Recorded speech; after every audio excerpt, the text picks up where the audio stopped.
छुटी तुपक गोरी प्रहार।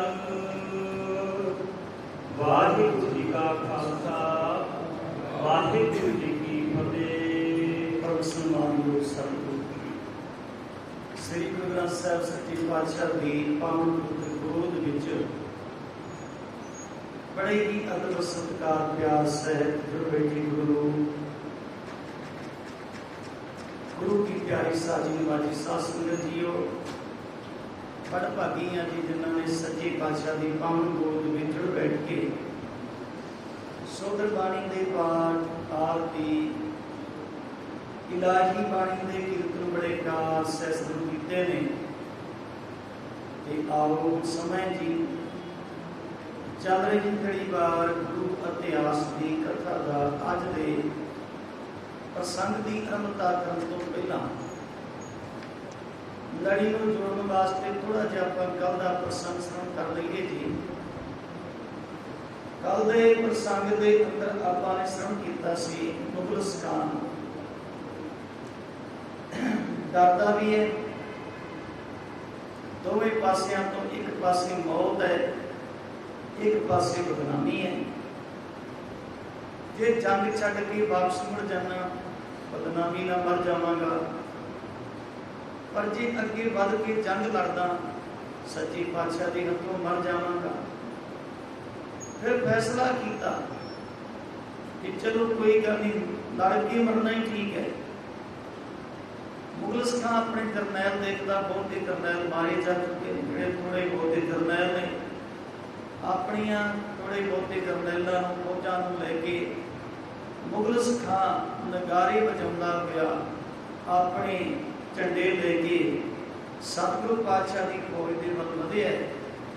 उधर धन गुरु हरगोबिंद साहब उसे ने दसना किया सच्चे पातशाह जीओ मुगल सखां अपनियां फौजां लेके आ गए।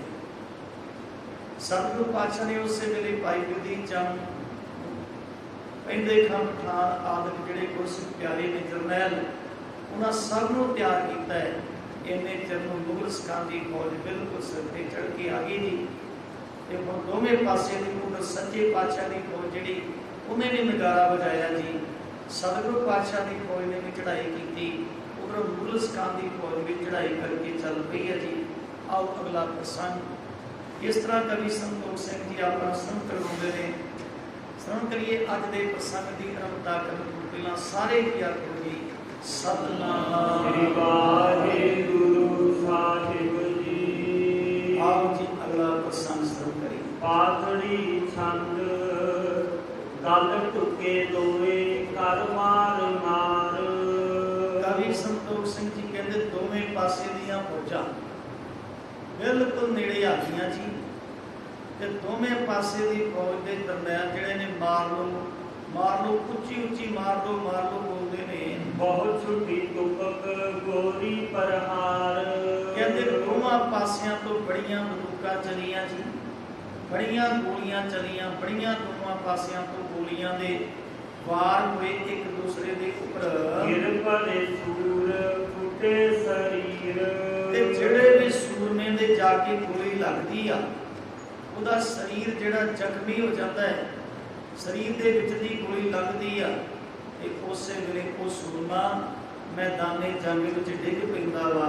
है फिर छूट जब मरत वीर। कहंदे जदों घोड़सवार सूरमे मर जाते ने तां उस वेले सखने घोड़े करदे, सखने घोड़े फिरदे ने। जदों घोड़सवार असवार मर गया, घोड़ा खाली हो गया ते सखने घोड़े मैदाने जंग विच भज्जे करदे ने। किशन बृंद गुलका चलंत।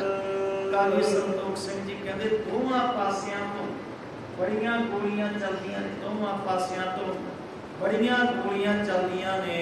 जन चेत मास ओले परंत। कवि संतोख सिंह ने प्रमाण दिता कहते जिवें मानो चेत दे महीने दे विच कनक की फसल बिल्कुल हाड़ी की फसल पक्की होंदी है जी, उस पक्की हुई फसल के उपर मानो जिवें गड़ा पै जे वो सारी फसल तबाह हो जाती है जी। कहते इस तरह मानो जिवें तुर्कां की पक्की हुई फौज के उपर ਸਤਿਗੁਰੂ ਪਾਤਸ਼ਾਹ ਦੀ ਫੌਜ ਨੇ ਗੋਲੀਆਂ ਦੀ ਵਰਖਾ ਕਰਕੇ ਤਬਾਹ ਕਰ ਦਿੱਤੀ ਹੋਵੇ। ਨਿਤ ਓਤ ਭਰਮਾਏ ਘੋੜੇ ਤਵਾਏ। ਕਹਿੰਦੇ ਗੋਲੀਆਂ ਚੱਲਦੀਆਂ ਨੇ ਦੋਵੇਂ ਪਾਸੇ ਦੇ ਜਰਨੈਲ ਆਪਣੇ ਸਰੀਰ ਦੇ ਬਚਾਅ ਕਰਨ ਵਾਸਤੇ ਘੋੜਿਆਂ ਨੂੰ ਇਧਰ ਉਧਰ ਭਜਾਉਂਦੇ ਨੇ, ਆਪਣਾ ਆਪਾ ਬਚਾਉਂਦੇ ਨੇ। ਰਿਪ ਹਨ ਤਾਕ ਤੁਪਕਨ ਚਲਾਏ। ਸਤਿਗੁਰੂ ਪਾਤਸ਼ਾਹ ਦੇ ਜਰਨੈਲ ਸਾਹਿਬ ਦੇ ਸੂਰਮੇ ਦੁਸ਼ਮਣ ਦੀ ਫੌਜ ਨੂੰ ਤੱਕ ਤੱਕ ਕੇ ਗੋਲੀਆਂ ਚਲਾਉਂਦੇ ਨੇ, ਤੱਕ ਤੱਕ ਕੇ ਨਿਸ਼ਾਨੇ ਲਾਉਂਦੇ ਨੇ। ਗੁਰ ਹਰਿ ਗੋਬਿੰਦ ਗਮਨੇ ਆਗਾਰ। ਧੰਨ ਗੁਰੂ ਹਰਿਗੋਬਿੰਦ ਸਾਹਿਬ ਸੱਚੇ ਪਾਤਸ਼ਾਹ ਮੁਗਲ ਸਕਾਂ ਦੇ ਸਾਹਮਣੇ ਆ ਪਾਉਂਦੇ ਨੇ। ਇਧਰ ਜੰਗ ਦੇ ਮੈਦਾਨ ਵਿੱਚ ਮੁਗਲ ਸਕਾਂ ਨੇ ਦੂਜੇ ਪਾਸੇ ਧੰਨ ਗੁਰੂ ਹਰਿਗੋਬਿੰਦ ਸਾਹਿਬ ਆਪ ਅੱਗੇ ਆਏ ਨੇ। ਦਿਲ ਚਾਪ ਆਪ ਕਰ ਲੀਨ ਧਾਰ। ਕਹਿੰਦੇ ਧੰਨ ਗੁਰੂ ਹਰਿਗੋਬਿੰਦ ਸਾਹਿਬ ਦੇ ਕੋਲ ਜਿਹੜਾ ਧਨੁਖ ਹੈ ਨਾ ਉਹ ਬੜਾ ਸਖਤ ਹੈ, ਬੜਾ ਕਰੜਾ ਧਨੁਖ ਸੱਚੇ ਪਾਤਸ਼ਾਹ ਜੀ ਦੇ ਕੋਲ ਹੈ। ਦਸ ਤਰ ਕਸ਼ ਸਰ ਆਗੇ ਚਲਾਏ। ਤੇ ਜਦੋਂ ਪਹਿਲਾਂ ਸੱਚੇ ਪਾਤਸ਼ਾਹ ਮੈਦਾਨੇ ਜੰਗ ਵਿੱਚ ਆਏ ਸਨ ਨਾ, ਉਸ ਵੇਲੇ 10 ਤੀਰਾਂ ਦੇ ਪੱਥੇ ਹੋਏ ਸੱਚੇ ਪਾਤਸ਼ਾਹ ਨੇ ਪਹਿਲਾਂ ਚਲਾ ਦਿੱਤੇ ਸਨ। ਇੰਨੇ ਤੀਰ ਸੱਚੇ ਪਾਤਸ਼ਾਹ ਨੇ ਪਹਿਲਾਂ ਚਲਾਏ, ਬੜੇ ਜਰਨੈਲ ਪਾਉਣਾ ਕੀਤੇ, ਬੜੀ ਫੌਜ ਮਲੇਸ਼ੀ ਜਿਹੜੀ ਮਾਰਨਾ ਕੀਤੀ। ਉਨ ਭਰੇ ਫੇਰ ਨੀਕੇ ਮੰਗਾਏ। ਧੰਨ ਗੁਰੂ ਹਰਿਗੋਬਿੰਦ ਸਾਹਿਬ ਸੱਚੇ ਪਾਤਸ਼ਾਹ ਨੇ ਹੁਣ ਫੇਰ ਬੜੇ ਵਧੀਆ ਤੀਰ ਜਿਹੜੇ ਨੇ ਮੰਗਵਾ ਕੇ ਪੱਥੇ ਭਰ ਲਏ। ਸੱਚੇ ਪਾਤਸ਼ਾਹ ਨੇ ਬੜੇ ਵਧੀਆ ਤਿੱਖੇ ਤੀਰ ਜਿਹੜੇ ਨੇ ਉਹ ਮੰਗਵਾ ਕੇ ਪੱਥੇ ਤੀਰਾਂ ਦੇ ਭਰ ਲਏ ਨੇ। ਹਰ ਖਪੜੇ ਅੰਜਲ ਕੇ ਸਮਾਨ। ਕਹਿੰਦੇ ਤਿੱਖੇ ਤੀਰ ਸੱਚੇ ਪਾਤਸ਼ਾਹ ਦੇ ਇਸ ਤਰ੍ਹਾਂ ਚੱਲਦੇ ਸੀ ਜਿਵੇਂ ਮੌਤ ਆਈ, ਮੌਤ ਦੀ ਤਰ੍ਹਾਂ ਤੀਰ ਚੱਲਦੇ ਨੇ। ਸਮਸੇਲ ਕੀਤੇ ਕਤੁਕੇ ਮਹਾਨ। ਕਹਿੰਦੇ ਇਹੋ ਜਿਹੇ ਤੀਰ ਸੱਚੇ ਪਾਤਸ਼ਾਹ ਦੇ ਨੇਜਿਆਂ ਦੀ ਤਰ੍ਹਾਂ ਤਿੱਖੇ ਕੀਤੇ ਹੋਏ ਸਨ। ਨੇਜਿਆਂ ਦੀ ਤਰ੍ਹਾਂ ਸੱਚੇ ਪਾਤਸ਼ਾਹ ਦੇ ਤਿੱਖੇ ਕੀਤੇ ਹੋਏ ਤੀਰ ਸਨ। ਅਤ ਚੰਦਰ ਜਥਾ ਕਿਸਕੇ ਆਕਾਰ। ਸਤਿਗੁਰੂ ਦੇ ਤੀਰਾਂ ਦਾ ਆਕਾਰ ਇਸ ਤਰ੍ਹਾਂ ਦਾ ਸੀ ਜਿਵੇਂ ਅੱਧਾ ਚੰਦਰਮਾ ਹੁੰਦਾ ਹੈ। ਅੱਧਾ ਚੰਦਰਮਾ ਆਪਾਂ ਦੇਖਦੇ ਹਾਂ, ਅੱਧਾ ਚੰਦਰਮਾ ਦਾ ਜਿਸ ਤਰ੍ਹਾਂ ਦਾ ਆਕਾਰ ਹੁੰਦਾ ਹੈ, ਇਸ ਤਰ੍ਹਾਂ ਦੇ ਆਕਾਰ ਦੇ ਸੱਚੇ ਪਾਤਸ਼ਾਹ ਦੇ ਤੀਰ ਸਨ। ਹਰ ਮੀਨ ਮੁਖੇ ਜਿਨ ਅਧਿਕ ਮਾਰ। ਤੇ ਕਈ ਜਿਹੜੇ ਤੀਰ ਨੇ ਉਹ ਮੱਛੀ ਦੇ ਮੂੰਹ ਵਰਗੇ ਹੁੰਦੇ ਸਨ ਤੇ ਉਹਨਾਂ ਤੀਰਾਂ ਦੀ ਬੜੀ ਮਾਰ ਸੀ। ਸੱਚੇ ਪਾਤਸ਼ਾਹ ਦੇ ਤੀਰ ਜਿਹੜੇ ਨੇ ਨਾ ਉਹ ਇਸ ਤਰ੍ਹਾਂ ਜਾਪਦਾ ਸੀ ਜਿਵੇਂ ਮੌਤ ਆ ਗਈ। ਸਤਿਗੁਰੂ ਪਾਤਸ਼ਾਹ ਦੇ ਤੀਰ ਨੇਜਿਆਂ ਦੀ ਤਰ੍ਹਾਂ ਸਨ। ਸਤਿਗੁਰੂ ਪਾਤਸ਼ਾਹ ਦੇ ਤੀਰ ਜਿਹੜੇ ਨੇ ਮੱਛੀ ਦੇ ਮੂੰਹ ਵਰਗੇ ਤਿੱਖੇ ਤੀਰ ਸਨ। ਹਰ ਕੰਟਕ ਸੇ ਕੇ ਤਿਕ ਕਰਾਏ। ਤੇ ਕਈ ਤੀਰ ਜਿਹੜੇ ਨੇ ਜਿਵੇਂ ਕੰਡਾ ਹੁੰਦਾ ਜੀ ਤਿੱਖਾ, ਕੰਡੇ ਦੀ ਤਰ੍ਹਾਂ ਕਈ ਤਿੱਖੇ ਸਨ, ਕਈ ਚੌੜੇ ਸਨ, ਕਈ ਤਿੱਖੇ ਸਨ, ਇਹ ਕਿਸੇ ਤਰ੍ਹਾਂ ਦੇ ਸਨ। ਤਾਂ ਇਸ ਤਰ੍ਹਾਂ ਕਈ ਕੰਡੇ ਦੀ ਤਰ੍ਹਾਂ ਤਿੱਖੇ ਤਿੱਖੇ ਤੀਰ ਸਨ। ਤਬ ਚਲੇ ਸ਼ੁੰਕ ਜਨ ਨਾਗ ਜਾਏ। ਕਹਿੰਦੇ ਜਦੋਂ ਧੰਨ ਗੁਰੂ ਹਰਿਗੋਬਿੰਦ ਸਾਹਿਬ ਸੱਚੇ ਪਾਤਸ਼ਾਹ ਧਨੁਖ ਦੇ ਚੱਲੇ ਦੇ ਉੱਪਰ ਲਾ ਕੇ ਤੰਦੀ ਤੇ ਤੀਰ ਚਲਾਉਂਦੇ ਸਨ, ਪੂਰੇ ਜ਼ੋਰ ਨਾਲ ਖਿੱਚ ਕੇ ਛੱਡਦੇ ਸਨ ਤੇ ਤੀਰ ਸ਼ੂਕ ਦਾ ਤੁਰਿਆ ਜਾਂਦਾ ਸੀ ਸੱਪ ਦੀ ਤਰ੍ਹਾਂ। ਕਾਲਾ ਨਾਗ ਜਿਵੇਂ ਸੱਪ ਜਾਂਦਾ ਸੌਣ ਭਾਦੋਂ ਦੇ ਮਹੀਨੇ ਵਿੱਚ ਨਾ, ਇਸੇ ਤਰ੍ਹਾਂ ਤੀਰ ਚੱਲਦਾ ਸੀ, ਸ਼ੂਕ ਦਾ ਤੁਰਿਆ ਜਾਂਦਾ ਸੀ। ਜਪ ਪਰੇ ਸੈਨ ਤੁਰਕਾਨ ਮਾਹੇ। ਕਹਿੰਦੇ ਜਦੋਂ ਜਾ ਕੇ ਤੁਰਕਾਂ ਦੀ ਫੌਜ ਦੇ ਸੀਨੇ ਵਿੱਚ ਤੀਰ ਲੱਗਦੇ ਸਨ। ਸਤਿਗੁਰੂ ਦੇ ਤੀਰ ਜਦੋਂ ਜਾ ਕੇ ਵੱਜਦੇ ਸਨ ਫੌਜ ਦੇ ਵਿੱਚ, ਜਲ ਸਾਫ ਸ਼ੀਰਖ ਸੁਖ ਢਨ ਲਗਾਹੇ। ਕਹਿੰਦੇ ਜਦੋਂ ਸੂਰਮਿਆਂ ਨੂੰ ਲੱਗਦੇ ਸੀ ਇੱਕ ਇੱਕ ਕਰੀ ਕਈਆਂ ਨੂੰ ਜਾ ਲੱਗਦੇ ਸਨ। ਇੱਕ ਭੇਦ ਦੁਤੀਏ ਕੈ ਲਗਤ ਜਾਏ। ਉਹ ਤੀਰ ਇੱਕ ਨੂੰ ਵਿੰਦਾ ਸੀ, ਫਿਰ ਦੂਜੇ ਵਿੱਚ ਦੀ ਲੰਘ ਜਾਂਦਾ ਸੀ, ਫਿਰ ਤੀਜੇ ਵਿੱਚ ਦੀ। ਇਸ ਤਰ੍ਹਾਂ ਸੱਚੇ ਪਾਤਸ਼ਾਹ ਦਾ ਇੱਕ ਇੱਕ ਤੀਰ ਕਈਆਂ ਨੂੰ ਵਿੰਦਾ ਤੁਰਿਆ ਜਾਂਦਾ ਸੀ ਭਾਈ। ਤੇ ਜਿੱਥੇ ਲੱਗਣਾ ਤੇ ਸਰੀਰ ਦੇ ਵਿੱਚ ਪਾੜ ਪਾ ਦੇਣਾ, ਕਿੰਨਾ ਸਾਰਾ ਸਰੀਰ ਪਾੜ ਕੇ ਰੱਖ ਦਿੰਦਾ ਸੀ ਤੀਰ। ਤਾਂ ਇਸ ਤਰ੍ਹਾਂ ਤੀਰ ਚੱਲਿਆ ਕਈਆਂ ਨੂੰ ਪਾੜਦਾ ਤੁਰਿਆ ਜਾਂਦਾ ਵਾ। ਛੇਦ ਤੀਸਰੇ ਕਰਹਿ ਘਾਏ। ਕਵੀ ਸੰਤੋਖ ਸਿੰਘ ਜੀ ਕਹਿੰਦੇ ਧੰਨ ਗੁਰੂ ਹਰਿਗੋਬਿੰਦ ਸਾਹਿਬ ਦਾ ਇੱਕ ਇੱਕ ਤੀਰ ਤਿੰਨਾਂ ਨੂੰ ਮਾਰਦਾ ਸੀ। ਇੱਕ ਇੱਕ ਤੀਰ ਜਿਹੜਾ ਤਿੰਨਾਂ ਨੂੰ ਮਾਰ ਦਿੰਦਾ ਸੀ। ਤੇ ਦੇਖੋ ਜਦੋਂ ਉਸ ਸਮੇਂ ਦਾ ਆਪਾਂ ਇਤਿਹਾਸ ਪੜ੍ਹਦੇ ਆ ਨਾ ਜੀ, ਤੇ ਉਹ ਲੋਕ ਜਿਹੜੇ ਸੂਰ ਖਾਣ ਵਾਲੇ, ਡੰਗਰਾਂ ਦਾ ਮਾਸ ਖਾਣ ਵਾਲੇ, ਝੋਟਿਆਂ ਵਰਗੇ ਜਿਹੜੇ ਸੀ ਜੀ, ਉਹਨਾਂ ਦੇ ਸਰੀਰ ਦੇ ਵਿੱਚੋਂ ਤਿੰਨਾਂ ਦੇ ਵਿੱਚ ਤੀਰ ਨਿਕਲਣਾ ਸੌਖਾ ਨਹੀਂ ਭਾਈ। ਬੜੇ ਉਹ ਮੋਟੇ ਹੁੰਦੇ ਸਨ ਜੀ, ਪਰ ਸੱਚੇ ਪਾਤਸ਼ਾਹ ਦਾ ਤੀਰ ਇੰਨੀ ਜ਼ੋਰ ਨਾਲ ਚੱਲਦਾ ਸੀ, ਤਿੰਨਾਂ ਨੂੰ ਵਿੰਨ ਕੇ ਰੱਖ ਦਿੰਦਾ ਸੀ। ਤਿੰਨਾਂ ਨੂੰ ਵਿੰਨਦਾ ਤੁਰਿਆ ਜਾਂਦਾ ਵਾ। ਹੈ ਹੋਏ ਕੇ ਭੱਟ ਜਿਸ ਕੇ ਲਗੰਤ, ਕਹਿੰਦੇ ਜਿਹਨੂੰ ਤੀਰ ਲੱਗਦਾ ਸੀ ਉਹ ਘੋੜੇ ਤੋਂ ਥੱਲੇ ਜਾ ਹੁੰਦਾ ਸੀ। ਜਿਹਨੂੰ ਤੀਰ ਲੱਗਣਾ ਉਹਨੇ ਘੋੜੇ ਤੋਂ ਜਾ ਡਿੱਗਣਾ ਥੱਲੇ। ਨਹਿ ਬਚੈ ਫੇਰ ਤੂਰਨ ਕੇ ਰੰਤ, ਕਹਿੰਦੇ ਬਚਦਾ ਨਹੀਂ ਸੀ ਜਿਹਨੂੰ ਗੁਰੂ ਦਾ ਤੀਰ ਲੱਗ ਜਾਂਦਾ ਸੀ ਭਾਈ। ਜਦੋਂ ਇੱਕ ਵਾਰੀ ਗੁਰੂ ਦਾ ਤੀਰ ਲੱਗਾ ਉਹ ਘੋੜੇ ਤੋਂ ਧਰਤੀ ਤੇ ਡਿੱਗ ਪੈਂਦਾ ਸੀ। ਸੰਭਲ ਕੇ ਕਿਰਨ ਜੋਧਾ ਵਿਸਾਲ, ਇਹ ਤਾਂ ਧੰਨ ਗੁਰੂ ਹਰਗੋਬਿੰਦ ਸਾਹਿਬ ਤੀਰਾਂ ਦੀ ਵਰਖਾ ਕਰਦੇ ਨੇ। ਉਧਰ ਮਲੇਸ਼ੀ ਸੈਨਾ ਜਿਹੜੀ ਆ ਉਹ ਡਿੱਗਦੀ ਤੁਰੀ ਜਾਂਦੀ ਹੈ। ਜਿਵੇਂ ਆਪਾਂ ਇੱਕ ਪੱਥਰ ਮਾਰਦੇ ਹਾਂ ਬੇਰੀ ਨੂੰ, ਕਈ ਬੇੜ ਡਿੱਗਦੇ ਨੇ ਨਾ, ਇਸੇ ਤਰ੍ਹਾਂ ਸੱਚੇ ਪਾਤਸ਼ਾਹ ਦੇ ਇੱਕ ਤੀਰ ਦੇ ਨਾਲ ਮਲੇਸ਼ੀ ਸੈਨਾ ਦੇ ਕਈ ਜਵਾਨ ਡਿੱਗਦੇ ਜਾ ਰਹੇ ਨੇ। ਪਰਖੰਤ ਬਾਣ ਛੂਟੇ ਕਰਾਲ, ਕਹਿੰਦੇ ਤੀਰਾਂ ਦੀ ਪਰਖ ਕਰਦੇ ਨੇ, ਵੇਖਦੇ ਨੇ ਤੀਰ ਚੁੱਕ ਚੁੱਕੇ, ਤੀਰਾਂ ਨੂੰ ਚੁੱਕ ਕੇ ਵੇਖਦੇ ਨੇ, ਪਰਖਦੇ ਨੇ ਕਿਸ ਨੇ ਤੀਰ ਚਲਾਏ, ਇਹ ਕਿੱਥੋਂ ਆਏ ਨੇ। ਇਹ ਗੁਰੂ ਹੱਥ ਕੇ ਲਗਤ ਆਏ, ਫਿਰ ਕਹਿੰਦੇ ਨੇ ਇਹ ਧੰਨ ਗੁਰੂ ਹਰਗੋਬਿੰਦ ਸਾਹਿਬ ਦੇ ਹੱਥ ਦੇ ਚਲੇ ਤੀਰ ਨੇ। ਇਹ ਦਲ ਭੰਜਨ ਗੁਰ ਸੂਰਮਾ ਸਤਿਗੁਰੂ ਪਾਤਸ਼ਾਹ ਗੁਰੂ ਹਰਗੋਬਿੰਦ ਸਾਹਿਬ ਮੀਰੀ ਦੇ ਮਾਲਕ ਸਤਿਗੁਰੂ ਦੇ ਹੱਥਾਂ ਦੇ ਵਿੱਚੋਂ ਚੱਲੇ ਹੋਏ ਤੀਰ ਨੇ, ਉਹਨਾਂ ਦੇ ਪੱਥੇ ਦੇ ਤੀਰ ਨੇ। ਹੈ ਭਟਨ ਅਨੇਕਨ ਵਿਦਤ ਜਾਏ, ਇਹ ਤੀਰ ਐਸੇ ਨੇ ਜਿਹੜੇ ਕਈਆਂ ਨੂੰ ਵਿੜਦੇ ਚਲੇ ਜਾਂਦੇ ਨੇ।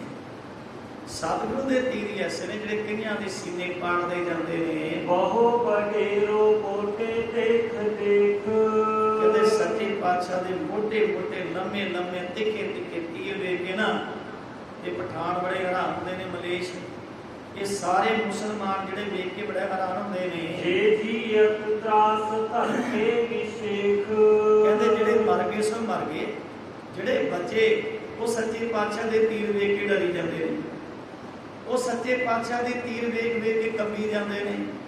ਬੜਾ ਮਨ ਵਿੱਚ ਡਰ ਪੈਦਾ ਹੋ ਗਿਆ। ਇਸ ਸਮੇਂ ਕੌਣ ਸਾਕਹਿ ਚਲਾਏ, ਤੇ ਆਪਸ ਦੇ ਵਿੱਚ ਵਿਚਾਰ ਕਰਦੇ ਨੇ ਵੀ ਜੋ ਧੰਨ ਗੁਰੂ ਹਰਗੋਬਿੰਦ ਸਾਹਿਬ ਨੇ ਤੀਰ ਚਲਾਏ ਨੇ ਭਾਈ, ਇਹਨਾਂ ਦੀ ਬਰਾਬਰੀ ਕੌਣ ਕਰ ਸਕਦਾ ਹੈ। ਇਹਨਾਂ ਵਰਗਾ ਤੀਰ ਚਲਾਉਣ ਵਾਲਾ ਤਾਂ ਸਾਡੇ ਕੋਲ ਇੱਕ ਵੀ ਜਰਨੈਲ ਨਹੀਂ। ਇਹੋ ਜਿਹਾ ਸਾਡੇ ਕੋਲ ਕੋਈ ਜਰਨੈਲ ਨਹੀਂ ਹੈ।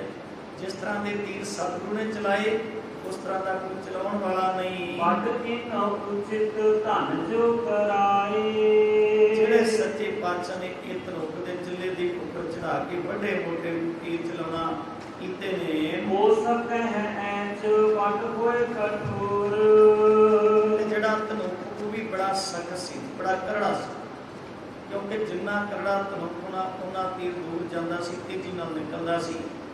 ਸਤਿਗੁਰੂ ਪਾਤਸ਼ਾਹ ਦਾ ਧਨੁਖ ਜਿਹੜਾ ਬੜਾ ਸਖਤ ਸੀ।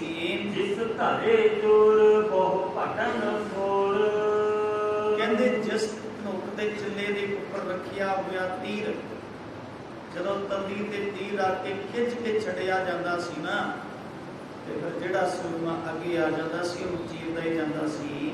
ਨਹਿ ਬਚੈ ਗਜੇਂਦ ਜੇ ਲਗਤ ਜਾਏ, ਕਵੀ ਸੰਤੋਖ ਸਿੰਘ ਜੀ ਕਹਿੰਦੇ ਸਤਿਗੁਰੂ ਪਾਤਸ਼ਾਹ ਦਾ ਜਦੋਂ ਚੱਲਦਾ ਤੀਰ ਸੀ ਨਾ ਜੀ, ਸਤਿਗੁਰੂ ਦੇ ਤੀਰ ਦੇ ਅੱਗੇ ਤਾਂ ਭਾਈ ਹਾਥੀ ਆ ਜਾਂਦਾ ਸੀ, ਉਹ ਵੀ ਨਹੀਂ ਸੀ ਬਚਦਾ।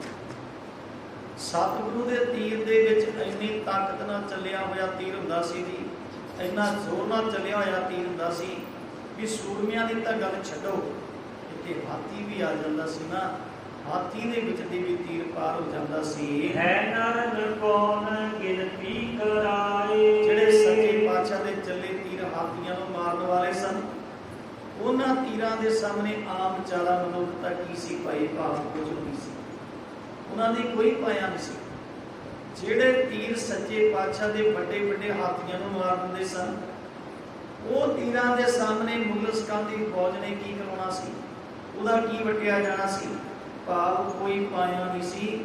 ਸਤਿਗੁਰੂ ਦੇ ਤੀਰਾਂ ਦੇ ਸਾਹਮਣੇ ਉਹ ਖਲੋ ਸਕਦੇ। ਤਬ ਮੁਗਲ ਸਿੱਖਾਨ ਕੋ ਕਹਿਤ ਜਾਏ, ਕਹਿੰਦੇ ਜਾ ਕੇ ਜਿਹੜੇ ਬੱਚੇ ਜਰਨੈਲ ਨੇ ਨਾ ਉਹ ਮੁਗਲ ਸਿੱਖਾਂ ਨੂੰ ਕਹਿੰਦੇ ਜਾਂਦੇ ਨੇ, ਮੁਗਲ ਸਿੱਖਾਂ ਦੇ ਕੋਲ ਜਾ ਕੇ ਇਸ ਤਰ੍ਹਾਂ ਸਲਾਹ ਦਿੰਦੇ ਨੇ, ਕਹਿਣ ਲੱਗੇ ਇਹ ਦੇਖੋ ਤੀਰ ਗੁਰਕਨ ਚਲਾਏ, ਕਹਿਣ ਲੱਗੇ ਮੁਗਲ ਸਿੱਖਾਂ ਆ ਦੇਖ ਆ ਤੀਰ ਨੇ, ਜਿਹੜੇ ਧੰਨ ਗੁਰੂ ਹਰਗੋਬਿੰਦ ਸਾਹਿਬ ਦੇ ਹੱਥਾਂ ਵਿੱਚੋਂ ਚੱਲੇ ਹੋਏ ਨੇ। ਆਹ ਤੀਰ ਸਤਿਗੁਰੂ ਗੁਰੂ ਹਰਗੋਬਿੰਦ ਸਾਹਿਬ ਨੇ ਚਲਾਏ ਨੇ। ਆਹ ਤੀਰ ਵੇਖ ਤੋਂ ਜੇ ਰਹੋ ਤੇਰੇ ਰਣ ਕਰਤੇ ਆਪ, ਤੇ ਜੇ ਤੁਸੀਂ ਮੈਦਾਨੇ ਜੰਗ ਵਿੱਚ ਡਟੇ ਰਹੇ ਨਾ, ਇੱਥੇ ਖਲੋਤੇ ਰਹੇ ਲੜੇ ਸਾਹਿਬ ਦੇ ਨਾਲ, ਲੋਕੀ ਕਾਲ ਭਟ ਦੇ ਖਾਪ। ਜੇ ਸੱਚੇ ਪਾਤਸ਼ਾਹ ਆਪ ਕਿਧਰੇ ਮੈਦਾਨੇ ਜੰਗ ਵਿੱਚ ਥੋੜਾ ਜਿਹਾ ਸਮਾਂ ਹੋਰ ਖਲੋਤੇ ਰਹੇ ਤੇ ਆਪਣੇ ਪਤਾ ਨਹੀਂ ਕਿੰਨੇ ਸੁਖਮੇ ਮਾਰ ਜਾਣੇ। ਸਤਿਗੁਰੂ ਨੇ ਪਤਾ ਨਹੀਂ ਆਪਣੀ ਕਿੰਨੀ ਫੌਜ ਹੋਰ ਕਪਾ ਕੇ ਰੱਖ ਦੇਣੀ ਆ। ਇੱਕ ਤੀਰ ਸੰਗ ਦੇ ਪਹੁੰਚਾਏ, ਕਿਉਂਕਿ ਜਿਹੜੇ ਸਤਿਗੁਰੂ ਪਾਤਸ਼ਾਹ ਇੱਕ ਇੱਕ ਤੀਰ ਨਾਲ ਕਈਆਂ ਨੂੰ ਮਾਰਦੇ ਪਏ, ਉਹਨਾਂ ਦਾ ਮੁਕਾਬਲਾ ਕਿੱਥੇ ਹੋਣਾ ਪਏ। ਉਹਨਾਂ ਨੇ ਬੜੀ ਫੌਜ ਮਾਰ ਦੇਣੀ ਆ। ਜਿਹੜਾ ਇੱਕ ਇੱਕ ਤੀਰਾਂ ਨਾਲ ਕਈਆਂ ਨੂੰ ਮਾਰਦਾ ਪਿਆ ਭਾਈ, ਉਹਦਾ ਮੁਕਾਬਲਾ ਕਿੱਥੇ ਆਪਾਂ ਕਰ ਲਾਂਗੇ। ਨਹਿ ਸਾਹਮਣੇ ਹੋਤ ਭਟ ਤਰਾਸ ਪਾਏ। ਮੁਗਲ ਸਖਾਨ ਜਾ ਕੇ ਜਰਨੈਲ ਕਹਿੰਦੇ ਵੀ ਸੱਚੇ ਪਾਤਸ਼ਾਹ ਦੇ ਤੀਰਾਂ ਤੋਂ ਨਾ ਆਪਣੇ ਜਰਨੈਲ ਡਰਦੇ ਨੇ। ਕੋਈ ਸੱਚੇ ਪਾਤਸ਼ਾਹ ਦੇ ਸਾਹਮਣੇ ਜਾਣ ਦੀ ਤਿਆਰ ਨਹੀਂ ਭਾਈ। ਕੋਈ ਵੀ ਸਤਿਗੁਰੂ ਪਾਤਸ਼ਾਹ ਦੇ ਸਾਹਮਣੇ ਹੋ ਕੇ ਲੜਨ ਲਈ ਤਿਆਰ ਨਹੀਂ। ਹੋਣੀ ਸੋ ਹੋਏ ਹੱਲਾ ਕਰੇ ਹੋ। ਜੋ ਮੁਗਲ ਸਖਾਨ ਕਹਿੰਦਾ ਵੇਖੀ ਜਾਏਗੀ ਜੋ ਹੋਏਗੀ, ਕਿ ਹੁਣ ਆਪਾਂ ਹਮਲਾ ਕਰੋ, ਕਰ ਖੜਗ ਜੰਗ ਦੇ ਮਾਰ ਦੇਹੋ। ਤਲਵਾਰਾਂ ਚੁੱਕ ਲੋ, ਤਲਵਾਰਾਂ ਦੇ ਨਾਲ ਚਲਾਓ ਜੰਗ। ਪਕੜਿਓ ਨਾ ਜਾਏ ਗੁਰ ਬਲ ਵਿਸਾਲ। ਪਰ ਕਹਿੰਦੇ ਯਾਦ ਰੱਖਣਾ ਵੀ ਧੰਨ ਗੁਰੂ ਹਰਗੋਬਿੰਦ ਸਾਹਿਬ ਨੇ ਪੜਿਆ ਤਾਂ ਜਾਣਾ। ਭਾਵੇਂ ਤੀਰਾਂ ਦਾ ਮੁਕਾਬਲਾ ਕਰੀਏ, ਭਾਵੇਂ ਤਲਵਾਰਾਂ ਦਾ ਮੁਕਾਬਲਾ ਕਰੀਏ, ਪਰ ਧੰਨ ਗੁਰੂ ਹਰਗੋਬਿੰਦ ਸਾਹਿਬ ਨੂੰ ਪਕੜਨਾ ਬਹੁਤ ਔਖਾ ਹੈ। ਬਹੁਤ ਔਖਾ ਹੈ, ਬਹੁਤ ਔਖਾ ਹੈ ਫੜਨਾ। ਜਿਨ ਕਰਿਓ ਖੇਤ ਸੰਘਰ ਕਰਾਦ। ਕਹਿੰਦੇ ਉਹ ਸਤਿਗੁਰੂ ਪਾਤਸ਼ਾਹ ਨੂੰ ਆਪਾਂ ਕਿੱਦਾਂ ਪਕੜ ਸਕਦੇ ਹਾਂ, ਜਿਹੜੇ ਸਤਿਗੁਰੂ ਗੁਰੂ ਹਰਗੋਬਿੰਦ ਸਾਹਿਬ ਨੇ ਆਪਣੀ ਫੌਜ ਦੇ 70 ਵਿਛਾ ਦਿੱਤੇ ਨੇ। ਆਪਣੀ ਫੌਜ ਜ਼ਮੀਨ ਤੇ ਸਦਾ ਦੀ ਨੀਂਹ ਸਵਾ ਦਿੱਤੀ। ਫੌਜ ਦੀਆਂ ਲਾਸ਼ਾਂ ਦੀਆਂ ਢੇਰੀਆਂ ਲਾ ਦਿੱਤੀਆਂ ਨੇ। ਉਹ ਸਤਿਗੁਰੂ ਪਾਤਸ਼ਾਹ ਨੂੰ ਆਪਾਂ ਕਿਸ ਤਰ੍ਹਾਂ ਪਕੜ ਸਕਦੇ ਹਾਂ, ਭਾਵ ਫੜ ਨਹੀਂ ਸਕਦੇ ਆਪਾਂ। ਸੁਨ ਮੁਗਲ ਸਖਾਨ ਉਲਤਰਾਸ ਧਾਰ। ਕਹਿੰਦੇ ਮੁਗਲ ਸਖਾਨ ਨੇ ਸੁਣਿਆ ਤੇ ਬੜਾ ਡਰ ਗਿਆ। ਮੁਗਲ ਸਖਾਨ ਨੇ ਸੁਣਿਆ, ਸੁਣ ਕੇ ਬਹੁਤ ਮਨ ਵਿੱਚ ਡਰ ਭੈ ਪੈਦਾ ਹੋ ਗਿਆ। ਗੁਰਤੇ ਨਾ ਹੋਏ ਪ੍ਰਾਨਨ ਉਧਾਰ। ਮਨ ਵਿੱਚ ਆਇਆ ਵੀ ਮੇਰੀ ਜਾਨ ਨਹੀਂ ਬਚਦੀ, ਕਿਤੇ ਐਸਾ ਨਾ ਹੋਵੇ ਕਿ ਸਤਿਗੁਰੂ ਪਾਤਸ਼ਾਹ ਦੇ ਹੱਥੋਂ ਮੈਂ ਮਰ ਜਾਵਾਂ। ਹੁਣ ਮੁਗਲ ਸਖਾਨ ਵੀ ਆਪਣੀ ਮੌਤ ਦਿਸਣ ਲੱਗੀ ਸੀ। ਇਹ ਮੁਗਲ ਸਖਾਨ ਜਦੋਂ ਚੱਲਿਆ ਸੀ ਨਾ ਜੀ, ਉਦੋਂ ਸ਼ਾਹਜਹਾਨ ਕਹਿੰਦਾ ਵੀ ਮੇਰਾ ਬਾਜ ਪਕੜ ਲਿਆ ਧੰਨ ਗੁਰੂ ਹਰਗੋਬਿੰਦ ਸਾਹਿਬ ਨੇ। ਤੇ ਧੰਨ ਗੁਰੂ ਹਰਗੋਬਿੰਦ ਸਾਹਿਬ ਬਾਜ ਦਿੰਦੇ ਨਹੀਂ। ਕੋਈ ਜਰਨੈਲ ਪੁੱਛੋ ਜਿਹੜਾ ਫੌਜ ਲੈ ਕੇ ਜਾਓ ਤੇ ਜਾ ਕੇ ਧੰਨ ਗੁਰੂ ਹਰਗੋਬਿੰਦ ਸਾਹਿਬ ਨੂੰ ਫੜ ਕੇ ਬਾਜ ਲੈ ਕੇ ਆਓ। ਤੇ ਉਸ ਵੇਲੇ ਮੁਗਲ ਸਖਾਨ ਖੜਾ ਹੋਇਆ ਸੀ ਵੀ ਮੈਂ ਧੰਨ ਗੁਰੂ ਹਰਗੋਬਿੰਦ ਸਾਹਿਬ ਜਿਉਂਦਾ ਹੀ ਪਕੜ ਕੇ ਲਿਆ ਬਾਜ ਸਮੇਤ। ਉਹ ਮੁਗਲ ਸਖਾਨ ਜਿਹੜਾ ਫੌਜ ਲੈ ਕੇ ਆਇਆ, ਬੜੇ ਜਰਨੈਲ ਮਰਾ ਲਏ ਨੇ। ਹੁਣ ਆਪਣੀ ਵਾਰੀ ਆਈ ਤੇ ਸੱਚੇ ਪਾਤਸ਼ਾਹ ਦੇ ਤੀਰ ਦੇਖ ਦੇ ਕੇ ਕਹਿੰਦਾ ਮੌਤ ਹੈ। ਹੁਣ ਆਪਣੀ ਮੌਤ ਨੂੰ ਦਿਸਣ ਲੱਗ ਪਈ ਮੁਗਲ ਸਖਾਨ ਨੂੰ। ਜਬ ਕਿਥੈ ਸਮੁਖ ਆਵੈ ਸੁਤਾਏ। ਜਦੋਂ ਸਾਹਮਣੇ ਦੇਖਦਾ ਫੌਜ ਭੱਜੀ ਤੁਰੀ ਆਉਂਦੀ ਹੈ, ਫੌਜ ਭੱਜੀ ਤੁਰੀ ਆਉਂਦੀ ਆ। ਮ੍ਰਿਤ ਹੋਤ ਕੀਨਾ ਔਚਕ ਖੁਦਾਏ। ਤੇ ਉਸ ਵੇਲੇ ਨਾ ਮੁਗਲ ਸਖਾਨ ਕਹਿੰਦਾ ਵੀ ਅਚਾਨਕ ਹੀ ਮੌਤ ਦੇ ਦੀ ਖੁਦਾ ਨੇ, ਅਚਾਨਕ ਖੁਦਾ ਨੇ ਮੈਨੂੰ ਮੇਰੀ ਮੌਤ ਦਿੱਤੀ ਹੈ। ਅਬ ਬਨੈ ਨਾਹੀ ਹਟ ਕੋ ਪਿਛਾਰ। ਪਰ ਜੇ ਮੈਂ ਮੌਤ ਤੋਂ ਡਰਦਾ ਪਿੱਛੇ ਚਲਾ ਜਾਵਾਂਗਾ, ਜੰਗ ਛੱਡ ਜਾਵਾਂਗਾ ਤੇ ਇਹ ਵੀ ਠੀਕ ਕੋਈ ਨਹੀਂ ਹੈ, ਇਹ ਵੀ ਚੰਗਾ ਨਹੀਂ। ਮਰ ਗਏ ਪੀਰ ਲੜ ਕੈ ਜੁਝਾਰ। ਪਰ ਮੇਰੇ ਜੁਝਾਰੂ ਸੂਰਮੇ ਬੜੇ ਜਿਹੜੇ ਨੇ ਉਹ ਲੜ ਕੇ ਮਰ ਗਏ ਨੇ। ਜਿਨ ਕੋ ਭਰੋਸਾ ਜੁਗ ਮਾਹੇ। ਮੁਗਲ ਸਖਾਨ ਕਹਿੰਦਾ ਉਹ ਮੇਰੇ ਜਰਨੈਲ ਤਾਂ ਮਾਰੇ ਜਾ ਚੁੱਕੇ ਨੇ, ਜਿਨ੍ਹਾਂ ਤੇ ਮੈਨੂੰ ਬੜਾ ਵੱਡਾ ਭਰੋਸਾ ਸੀ ਕਿ ਇਹ ਜੰਗ ਦੇ ਮੈਦਾਨ ਵਿੱਚ ਆ ਕੇ ਸਤਿਗੁਰੂ ਦੀ ਫੌਜ ਦਾ ਮੁਕਾਬਲਾ ਕਰ ਸਕਦੇ ਨੇ, ਉਹ ਸਾਰੇ ਮਾਰੇ ਜਾ ਚੁੱਕੇ ਨੇ। ਸੋ ਮਾਰੇ ਪੀਰ ਦੇਖੇ ਅੰਤ ਨਾਹੀ। ਉਹ ਤਾਂ ਸਾਰੇ ਮਰ ਗਏ ਨੇ, ਹੋਰ ਕੋਈ ਐਸਾ ਦਿਸਦਾ ਨਹੀਂ ਜਿਹੜਾ ਜਾ ਕੇ ਸੱਚੇ ਪਾਤਸ਼ਾਹ ਦਾ ਮੁਕਾਬਲਾ ਕਰ ਸਕੇ, ਜਿਹੜਾ ਧੰਨ ਗੁਰੂ ਹਰਗੋਬਿੰਦ ਸਾਹਿਬ ਦੇ ਸਾਹਮਣੇ ਖਲੋ ਸਕੇ। ਐਸਾ ਕੋਈ ਮੈਨੂੰ ਜਰਨੈਲ ਦਿਸਦਾ ਨਹੀਂ। ਉਮਲਾਏ ਬਦਨ ਗੀਤੀ ਵਿਸਾਲ ਕਹਿੰਦੇ ਉਹ ਮੁਗਲ ਸਿੱਖਾਂ ਦੇ ਚਿਹਰੇ ਤੇ ਇੱਕ ਰੰਗ ਹੁੰਦਾ, ਇੱਕ ਹੁੰਦਾ ਹੈ। ਬੜਾ ਪਰੇਸ਼ਾਨ ਹੈ ਜੀ, ਬੜਾ ਦੁਖੀ ਹੈ, ਬੜਾ ਚਿੰਤਾ ਦੇ ਵਿੱਚ ਹੈ। ਕਾਇਰਾਂ ਦੀ ਤਰ੍ਹਾਂ, ਬੋਇਗਲਾਂ ਦੀ ਤਰ੍ਹਾਂ ਇਹ ਬੜਾ ਪਰੇਸ਼ਾਨ ਹੈ। ਗਨ ਸੁਭਟ ਹਕਾਰ ਲੀਨੇ ਸੁਨਾਦ ਮੁਗਲ ਸਿੱਖਾਂ ਨੇ ਕੁਝ ਜਿਹੜੇ ਬਚੇ ਸੂਰਮੇ ਜਿਹੜੇ ਨੇ ਉਹਨਾਂ ਨੂੰ ਆਪਣੇ ਨਾਲ ਲਿਆ। ਤਬ ਚਲਿਓ ਆਗੇ ਬਾਜੇ ਨਿਸ਼ਾਨ ਤੇ ਮੁਗਲ ਸਿੱਖਾਂ ਨਗਾਰੇ ਵਜਾਉਂਦਾ ਪਿਆ ਤੇ ਆਪਣੇ ਝੰਡੇ ਲੈ ਕੇ ਹੁਣ ਆਪ ਮੁਗਲ ਸਿੱਖਾਂ ਆਇਆ ਜੰਗ ਦੇ ਮੈਦਾਨ ਵਿੱਚ। ਹੁਣ ਆਪ ਜੰਗ ਦੇ ਮੈਦਾਨ ਵਿੱਚ ਆਇਆ। ਸਬਦ ਛੋੜ ਫਰਰੇ ਨਿਸ਼ਾਨ ਕਹਿੰਦੇ ਨਿਸ਼ਾਨ ਸਭ ਚੁੱਕੇ ਨੇ ਆਪੋ ਆਪਣੇ ਰਾਜ ਦੇ ਤੇ ਉਹਨਾਂ ਦੇ ਫਰਲੇ ਛੱਡੇ ਹੋਏ ਨੇ। ਉਤਸ਼ਾਹ ਸਭਨ ਕੋ ਦੇ ਪੁਕਾਰ ਸਾਰਿਆਂ ਨੂੰ ਬੜਾ ਉਤਸ਼ਾਹਤ ਕਰਦਾ ਜਾਂਦਾ ਹੈ, ਹੌਸਲਾ ਦਿੰਦਾ ਜਾਂਦਾ ਹੈ। ਅਕਲੇ ਹੋ ਵੀਰ ਵਿੱਚ ਕਾਗ ਸਾਰ ਕਹਿਣ ਲੱਗਾ ਸੂਰਮਿਓ ਇਹ ਆਪਣਾ ਕੰਮ ਹੈ, ਬਸ ਸੱਚੇ ਪਾਤਸ਼ਾਹ ਨੂੰ ਲੜੋ ਤੇ ਇਹ ਕਾਰਜ ਕਰੋ। ਜਨ ਸ਼ਾਹ ਨਿਕਟ ਜਸ ਕਹਿ ਤੁਮਾਰ ਜਦੋਂ ਆਪਾਂ ਸੱਚੇ ਪਾਤਸ਼ਾਹ ਨੂੰ ਜਿਉਂਦਾ ਪਕੜ ਲਵਾਂਗੇ, ਬਾਜ ਲੈ ਚੱਲਾਂਗੇ ਤੇ ਮੈਂ ਤੁਹਾਨੂੰ ਜਾ ਕੇ ਬਾਦਸ਼ਾਹ ਦੇ ਕੋਲੋਂ ਚੰਗੇ ਇਨਾਮ ਦਵਾਵਾਂਗਾ, ਚੰਗੇ ਤੋਹਫੇ ਦਵਾਵਾਂਗਾ, ਥਾਪੜੇ ਦਵਾਵਾਂਗਾ। ਬਖਸ਼ਿਸ਼ ਦੀਵਾਨ ਸਭ ਕੋ ਸੰਭਾਲ ਉਹ ਲਾਲਚ ਦਿੰਦਾ ਕਹਿੰਦਾ ਤੁਹਾਨੂੰ ਸਾਰਿਆਂ ਨੂੰ ਬਖਸ਼ਾਂ ਦਵਾਵਾਂਗਾ।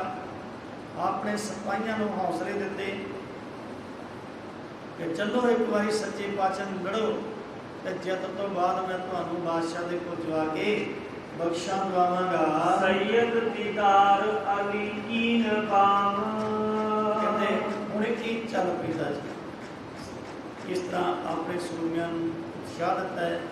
ਇਸ ਤਰ੍ਹਾਂ ਕਿਹੜੇ ਕਿਹੜੇ ਜਰਨੈਲ ਲੈ ਕੇ ਚੱਲਿਆ ਕਰਦੇ ਸੱਜੇ, ਇਹ ਆਪਾਂ ਕੱਲ੍ਹ ਦਾ ਪ੍ਰਸੰਗ ਦੇ ਅੰਦਰ ਕਰਾਂਗੇ ਕਿ ਉਸ ਸਮੇਂ ਦੀ ਸਮਾਪਤੀ ਚ ਪੰਜਾਂ ਭੁੱਲਾਂ ਦੀ ਖਿਮਾ ਆਪ ਸੰਗਤ ਦਾ ਬਹੁਤ ਬਹੁਤ ਧੰਨਵਾਦ। ਸਤਿਗੁਰੂ ਪਾਤਸ਼ਾਹ ਤੁਹਾਨੂੰ ਸਾਰਿਆਂ ਨੂੰ ਚੜ੍ਹਦੀ ਕਲਾ ਬਖਸ਼ਿਸ਼ ਕਰਨ ਜੀ, ਤਾਂ ਕਿ ਆਪਾਂ ਇਸੇ ਤਰ੍ਹਾਂ ਹੀ ਗੁਰੂ ਪਾਤਸ਼ਾਹ ਦੇ ਪਿਆਰ ਦੇ ਵਿੱਚ ਗੁਰੂ ਚਰਨਾਂ ਦੇ ਵਿੱਚ ਜੁੜ ਬੈਠ ਕੇ ਸਤਿਗੁਰੂ ਪਾਤਸ਼ਾਹ ਜੀ ਦੇ ਕੰਮ ਦੀ ਖੁਸ਼ੀ ਪ੍ਰਾਪਤ ਕਰੀਏ। ਸਭ ਦਾ ਧੰਨਵਾਦ। ਵਾਹਿਗੁਰੂ ਜੀ ਕਾ ਖਾਲਸਾ, ਵਾਹਿਗੁਰੂ